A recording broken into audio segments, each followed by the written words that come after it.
Oxford, une ville connue à travers le monde pour son histoire et son université. Le 23 juin 2016, plus de 70% des électeurs d'Oxford se sont exprimés en faveur du maintien du Royaume-Uni au sein de l'Union européenne en votant contre le Brexit. Benedict et James sont deux étudiants, ils ont 18 ans et ils étaient trop jeunes pour voter en 2016. 2 ans et demi après, que pensent-ils du Brexit ? En fin de compte, je ne veux pas qu'on reste des années dans le flou et attaché à l'Europe. Je ne m'inquiète pas trop de la nature de l'accord, qu'on sorte ou qu'on reste dans l'Union, qu'on a un Brexit dur ou mou. L'important est que l'accord fonctionne, et pour les jeunes en particulier, avec le travail à l'étranger, avec des opportunités d'étudier à l'étranger.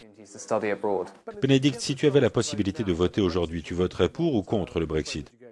Je voterai en faveur de la poursuite du Brexit. Il me semble que nous sommes déjà trop loin, trop avancés pour faire machine arrière et essayer de réintégrer le cadre de l'Union européenne.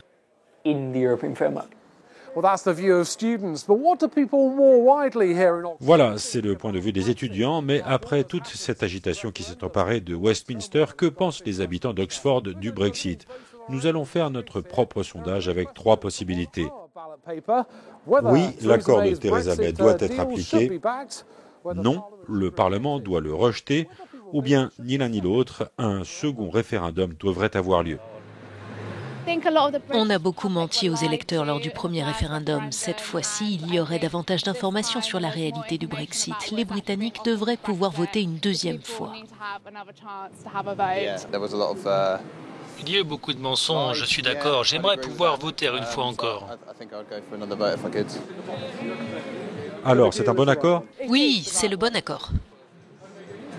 Pourquoi êtes-vous favorable à cet accord ? J'en ai tout simplement assez de tout ça. J'imagine qu'elle a fait au mieux. Non, mais personne, je crois. Comment pouvez-vous le soutenir ? Juste pour en finir, ne plus être dans l'inconnu. Eh bien, voici les résultats. Nous avons interrogé une trentaine de personnes en 20 minutes et l'écrasante majorité est favorable à un deuxième référendum.